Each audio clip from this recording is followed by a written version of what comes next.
Sama-sama po natin ipakita sa mamamayang Mandaleño at sa buong Pilipinas na ang bike commuting ay napaka-importante bahagi ng ating transportasyon sa ating bansa.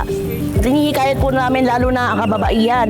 Sana po mag-join po kayo at ipakita natin ang suporta sa active transportation, sa active mobility.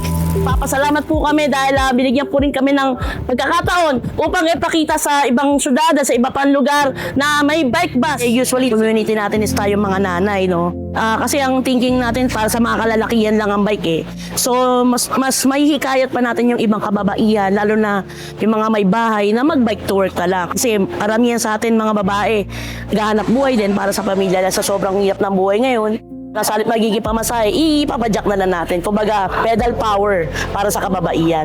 Pinopromote natin ang isang gender-inclusive at gender-responsive na active mobility. Nakikita natin na mahalaga ang connectivity sa loob ng mga cities. Mahalaga ang inisyatiba katulad ng bike bus nang sa ganun ay mas marami pang mamamayan ang makapag-adapt ng bike commuting. Ang kahalagahan nito, number one, kasi familiarization ng bawat street, bawat areas. Nakakatulong to sa mga magsa-start pa lang na magbabike.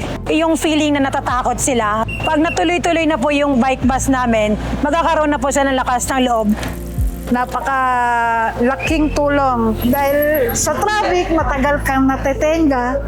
Ito sa bike, dire-diretso. Mas nababawasan siguro less than 20 minutes. Sa tututukan ko yung pag-aalaga sa mga anak ko at the same time.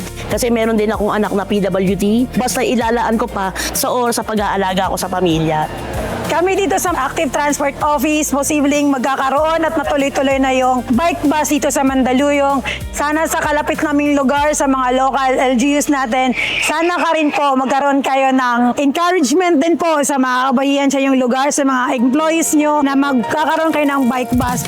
Kung posible sa Mandaluyong ang bike bus, posible din po sa inyong lugar. Bike Bus Pilipinas!